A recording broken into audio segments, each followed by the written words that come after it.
حضرت عمر فاروق رضی اللہ تعالیٰ عنہ فرماتے ہیں کسی شخص کی نماز اور کسی شخص کا روزہ تمہیں دھوکے میں نہ ڈال دے. ہاں فرماتے ہیں کسی کا نماز روزہ تمہیں دھوکے میں نہ ڈال دے. فرمایا چاہے وہ روزہ رکھے چاہے وہ نماز پڑھے، جب تک وہ امانت دار نہیں اس کا کوئی دین نہیں. فرمانے لگے پڑھ نماز جتنی مرضی، رکھ روزے جتنے مرضی، لیکن اگر تو دیانتدار نہیں تو پھر تیرا کوئی بھی دین. کیا معنی سمجھ لیا لوگوں نے کہ بعض رسومات میں بعض چیزوں کو قید کر لیا تو دیندار ہو گئے؟ تو امانت دار کتنا ہے، تیرے اندر دیانت کتنی ہے، تو اپنے منصب کے ساتھ کس قدر زیادہ دیانتداری کا مظاہرہ کرتا ہے. مسلمانوں کا یہ مسئلہ ہے کہ یہ نبی پاک سے پیار تو کرتے ہیں اور الحمدللہ بڑا کرتے ہیں، لیکن یہ پیار کو جہتوں اور سمتوں میں قید کرتے ہیں.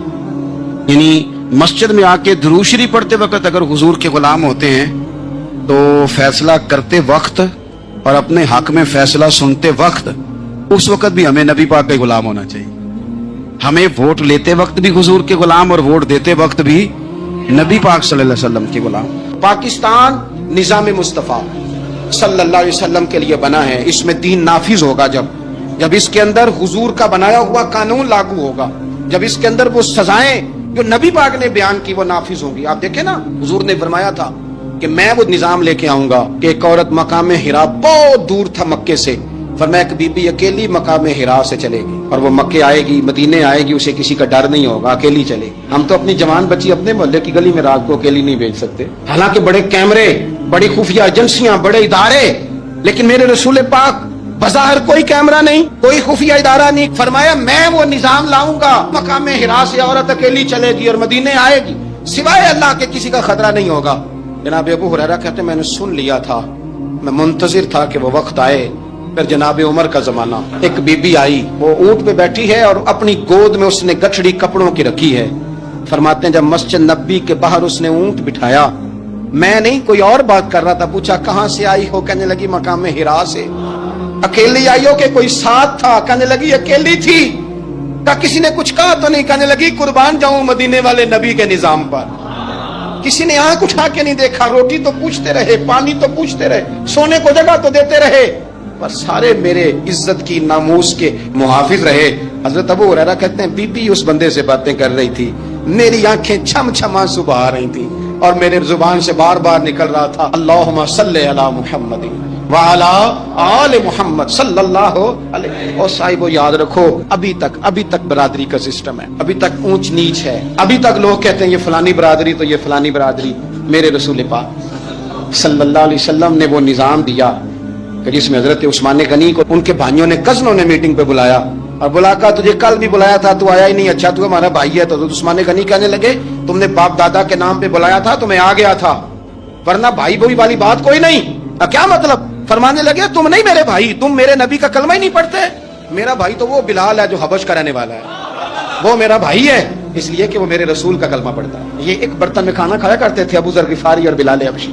یہ سردار اور یہ غلام ایک برتن میں انہوں نے روٹیاں کھائیں، ایک دوسرے کے ساتھ وقت بتائے، صبحیں اور شامیں ان کی اکٹھی گزری، میدان جہاد میں اور امن میں یہ اکٹھے رہے. مصطفیٰ کے وصال پر یہ ایک دوسرے کے گلے لگ کے روئے. عشق رسول ان کا سانجا، محبت ان کی سانجی.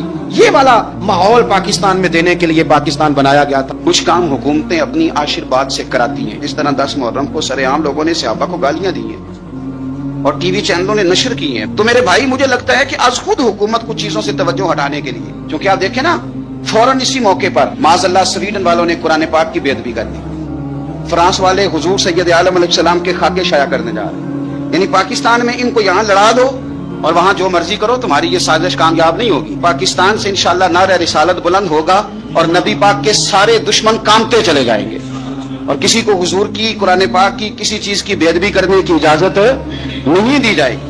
تو ایک منظم سازش کے تحت کچھ شر پسندوں کو تیار کیا گیا اور انہوں نے بڑی دیدہ دلیری کے ساتھ حضور کے صحابہ کو سر عام اور ٹی وی چینلوں پر وہ نشر کیا جا رہا ہے سارا کچھ. تو یاد رکھ لیں، اچھی طریقے سے چیزوں کو سمجھ لیں. میرے رسول کریم صلی اللہ تعالی علیہ وسلم نے ہمیں سبق دیا. یہ ترمذی شریف کی حدیث ہے. میرے پیارے حبیب علیہ السلام نے فرمایا میرے صحابہ کرام کے بارے میں اللہ سے ڈرنا. ہائے ہائے، اب لفظوں کا درد محسوس کریں. حضور فرمانے لگے میرے صحابہ کے بارے میں اللہ سے ڈرنا، میرے بعد انہیں اپنے کلام کا نشانہ نہ بنانا. فرمایا جس نے ان سے محبت کی میری وجہ سے محبت کی.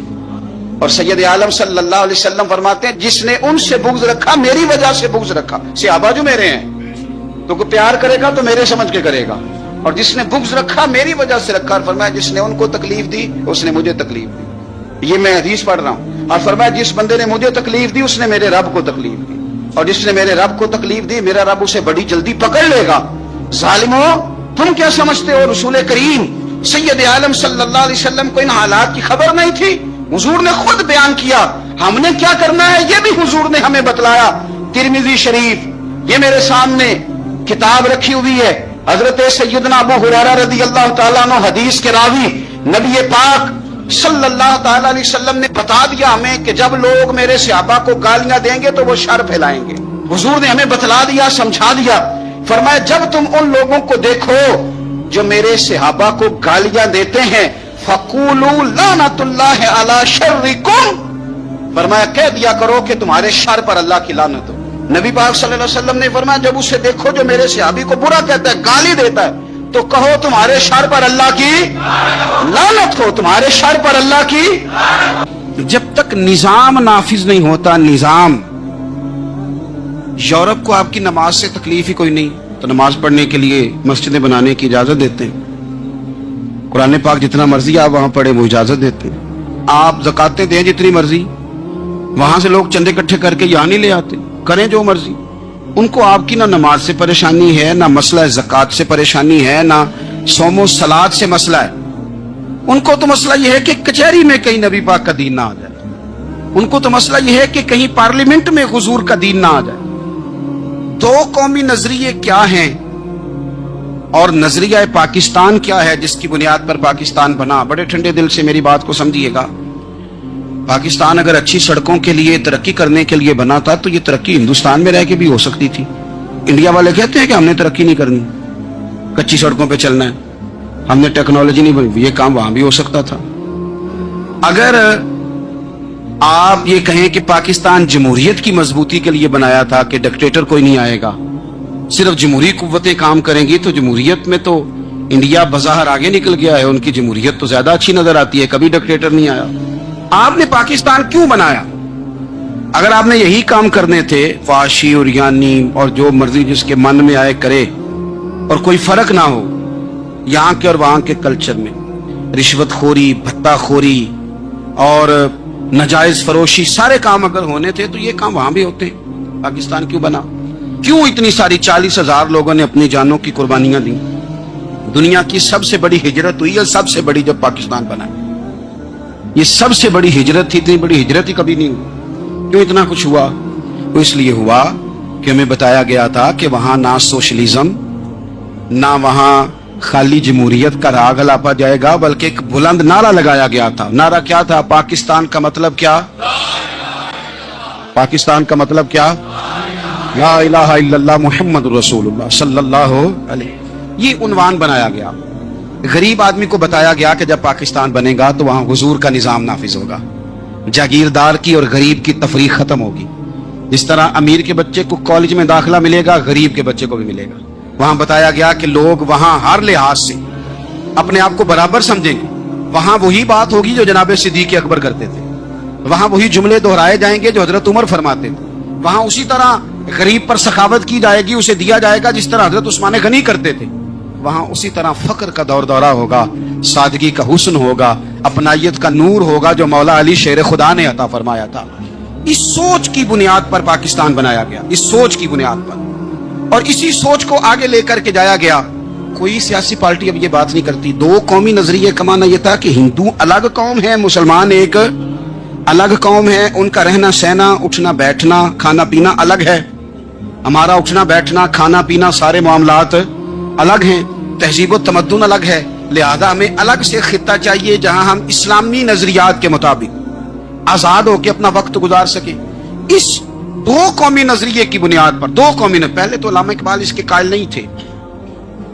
علامہ اقبال کا پہلے خیال یہ تھا کہ سارے جہاں سے اچھا ہندوستان ہمارا، یہ اقبال نے لکھا تھا. پھر اقبال کہتے ہیں میری سوچ بدلی اور پھر میں نے کہا کہ نہیں، خطوں کے زور پہ نہیں، آپ رنگ نسل کے زور پہ نہیں، بلکہ کہنے لگے کہ اپنی ملت پر قیاس اقوام مغرب سے نہ کر، خاص ہے ترکیب میں قوم رسول ہاشم.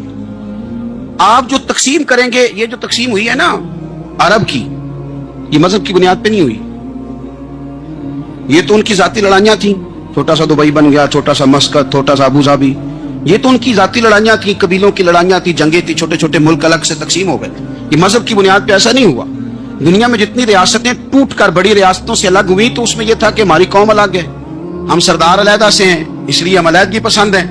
دنیا کے اندر دو ہی وطن ہیں جو دین کے نام پہ بنے, دو ہی اسٹیٹ ہیں جو اسلام کے نام پر وجود میں آئیں. پہلی مدینہ منورہ ہے اور دوسری پاکستان ہے. خالص مذہب کے نام پر یہ دو ریاستیں وجود میں ہیں, ایک مدینہ طیبہ اور دوسرا پاکستان. پاکستان کا مطلب کیا؟ لا الہ الا اللہ محمد رسول اللہ صلی اللہ علیہ وسلم. اس بنیاد پر اس وطن کو, خطے کو حاصل کیا گیا, یہی نعرہ لگایا گیا. دنیا کے اندر دو ہی وطن ہیں جو دین کے نام پہ بنے, دو ہی اسٹیٹ ہیں جو اسلام کے نام پر وجود میں آئیں. پہلی مدینہ منورہ ہے اور دوسری پاکستان ہے. خالص مذہب کے نام پر یہ دو ریاستیں وجود میں ہیں, ایک مدینہ طیبہ اور دوسرا پاکستان. پاکستان کا مطلب کیا؟ لا الہ الا اللہ محمد رسول اللہ صلی اللہ علیہ وسلم. مسلمانوں کا یہ مسئلہ ہے کہ یہ نبی پاک سے پیار تو کرتے ہیں اور الحمدللہ بڑا کرتے ہیں, لیکن یہ پیار کو جہتوں اور سمتوں میں قید کرتے ہیں. یعنی مسجد میں آ کے درود شریف پڑھتے وقت اگر حضور کے غلام ہوتے ہیں تو فیصلہ کرتے وقت اور اپنے حق میں فیصلہ سنتے وقت, اس وقت بھی ہمیں نبی پاک کا غلام ہونا چاہیے. ہمیں ووٹ لیتے وقت بھی حضور کے غلام اور ووٹ دیتے وقت بھی نبی پاک صلی اللہ علیہ وسلم کے غلام. جب تک نظام نافذ نہیں ہوتا, نظام, یورپ کو آپ کی نماز سے تکلیف ہی کوئی نہیں تو نماز پڑھنے کے لیے مسجدیں بنانے کی اجازت دیتے ہیں. قرآن پاک جتنا مرضی آپ وہاں پڑھیں وہ اجازت دیتے ہیں. آپ زکاتیں دیں جتنی مرضی, وہاں سے لوگ چندے اکٹھے کر کے یہاں نہیں لے آتے, کریں جو مرضی. ان کو آپ کی نہ نماز سے پریشانی ہے, نہ مسئلہ زکات سے پریشانی ہے, نہ صوم و صلات سے مسئلہ ہے. ان کو تو مسئلہ یہ ہے کہ کچہری میں کہیں نبی پاک کا دین نہ آ جائے. ان کو تو مسئلہ یہ ہے کہ کہیں پارلیمنٹ میں حضور کا دین نہ آ جائے. دو قومی نظریے کیا ہیں اور نظریہ پاکستان کیا ہے جس کی بنیاد پر پاکستان بنا؟ بڑے ٹھنڈے دل سے میری بات کو سمجھیے گا. پاکستان اگر اچھی سڑکوں کے لیے, ترقی کرنے کے لیے بنا تھا تو یہ ترقی ہندوستان میں رہ کے بھی ہو سکتی تھی. انڈیا والے کہتے ہیں کہ ہم نے ترقی نہیں کرنی, کچی سڑکوں پہ چلنا ہے, ہم نے ٹیکنالوجی نہیں بنی. یہ کام وہاں بھی ہو سکتا تھا. اگر آپ یہ کہیں کہ پاکستان جمہوریت کی مضبوطی کے لیے بنایا تھا کہ ڈکٹیٹر کوئی نہیں آئے گا, صرف جمہوری قوتیں کام کریں گی, تو جمہوریت میں تو انڈیا بظاہر آگے نکل گیا ہے. ان کی جمہوریت تو زیادہ اچھی نظر آتی ہے, کبھی ڈکٹیٹر نہیں آیا. آپ نے پاکستان کیوں بنایا؟ اگر آپ نے یہی کام کرنے تھے, فحاشی اور یانی اور جو مرضی جس کے من میں آئے کرے, اور کوئی فرق نہ ہو یہاں کے اور وہاں کے کلچر میں, رشوت خوری, بھتہ خوری اور نجائز فروشی, سارے کام اگر ہونے تھے تو یہ کام وہاں بھی ہوتے. پاکستان کیوں بنا؟ کیوں اتنی ساری 40,000 لوگوں نے اپنی جانوں کی قربانیاں دی؟ دنیا کی سب سے بڑی ہجرت ہوئی ہے, سب سے بڑی, جب پاکستان بنا. یہ سب سے بڑی ہجرت تھی, اتنی بڑی ہجرت ہی کبھی نہیں ہوئی. کیوں اتنا کچھ ہوا؟ وہ اس لیے ہوا کہ ہمیں بتایا گیا تھا کہ وہاں نہ سوشلزم, نہ وہاں خالی جمہوریت کا راگ الاپا جائے گا, بلکہ ایک بلند نعرہ لگایا گیا تھا. نعرہ کیا تھا؟ پاکستان کا مطلب کیا؟ پاکستان کا مطلب کیا؟ لا الہ الا اللہ محمد رسول اللہ صلی اللہ علیہ. یہ عنوان بنایا گیا. غریب آدمی کو بتایا گیا کہ جب پاکستان بنے گا تو وہاں حضور کا نظام نافذ ہوگا, جاگیردار کی اور غریب کی تفریق ختم ہوگی. جس طرح امیر کے بچے کو کالج میں داخلہ ملے گا, غریب کے بچے کو بھی ملے گا. وہاں بتایا گیا کہ لوگ وہاں ہر لحاظ سے اپنے آپ کو برابر سمجھیں گے. وہاں وہی بات ہوگی جو جناب صدیق اکبر کرتے تھے, وہاں وہی جملے دہرائے جائیں گے جو حضرت عمر فرماتے تھے. وہاں اسی طرح غریب پر سخاوت کی جائے گی, اسے دیا جائے گا جس طرح حضرت عثمان غنی کرتے تھے. وہاں اسی طرح فقر کا دور دورہ ہوگا, سادگی کا حسن ہوگا, اپنائیت کا نور ہوگا جو مولا علی شیر خدا نے عطا فرمایا تھا. اس سوچ کی بنیاد پر پاکستان بنایا گیا, اس سوچ کی بنیاد پر, اور اسی سوچ کو آگے لے کر کے جایا گیا. کوئی سیاسی پارٹی اب یہ بات نہیں کرتی. دو قومی نظریے کا معنی یہ تھا کہ ہندو الگ قوم ہے, مسلمان ایک الگ قوم ہے. ان کا رہنا سہنا, اٹھنا بیٹھنا, کھانا پینا الگ ہے. ہمارا اٹھنا بیٹھنا, کھانا پینا, سارے معاملات الگ ہیں.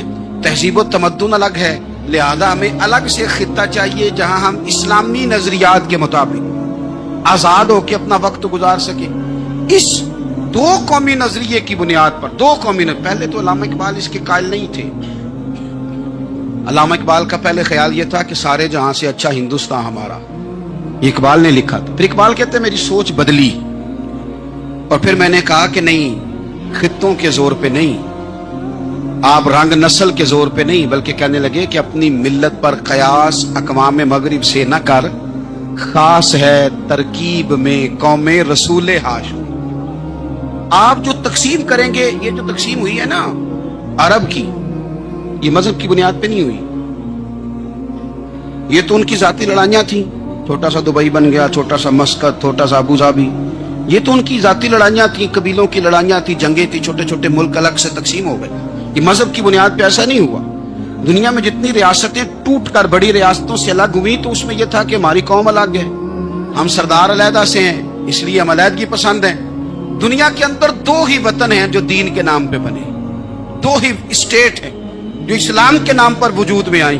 پہلی مدینہ منورہ ہے اور دوسری پاکستان. خالص مذہب کے نام پر یہ دو ریاستیں وجود میں ہیں. کیا کریں؟ اما جی نے مسجد نہیں بھیجا، کہنے لگی اس طرح کرو، حضور کے دروازے پہ جاؤ اور جا کے نا نبی پاک جہاں دفن ہے وہاں تھوڑی سی نا جو حضور کے سر والی جگہ ہے نا قبر پہ، وہ چھت تھوڑی سی کھول دو، چھت کھول دو.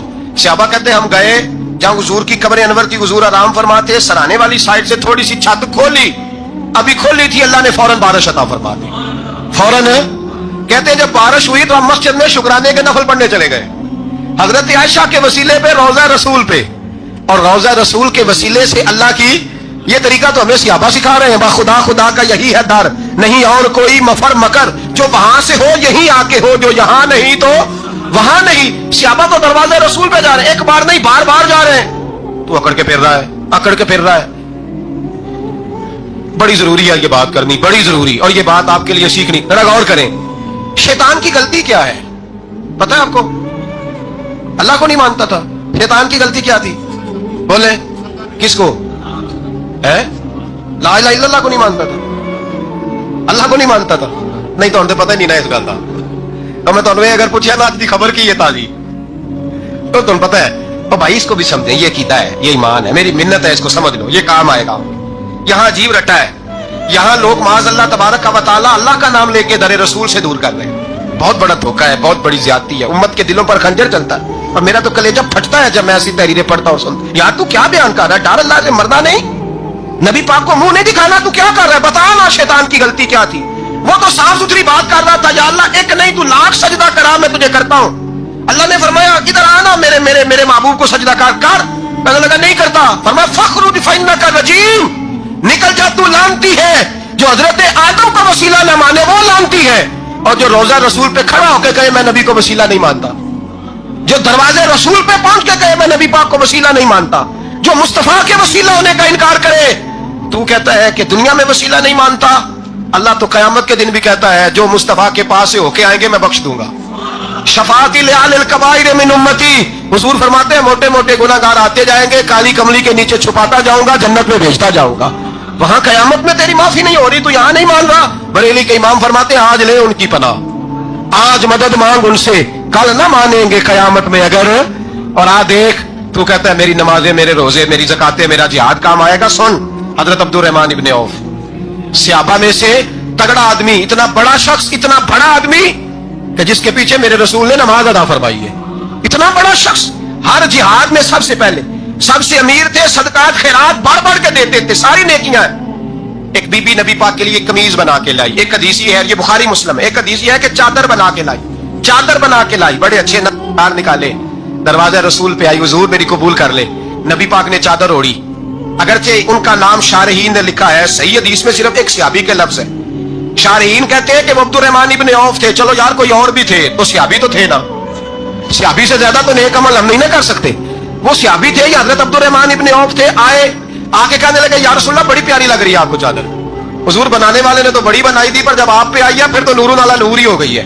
حضور بڑی پیاری، کیا بات ہے، کیا بات ہے. مکھ چند بدر شاہ شانی ہے، متھے چمک دی لاٹ نورانی ہے، کالی زلف تے اکھ مستانی ہے، مخمور اکھی ہیں مد بھریاں. سبحان اللہ سبحان اللہ سبحان اللہ. ما اجمل کا ما اکمل کا. اور جو آخر میں بات کی وہ بڑی بڑی منفرد ہے. کتھے میرے علی تے کتھے تیری ثنا، مشتاق اکھی کتھے جاڑیاں،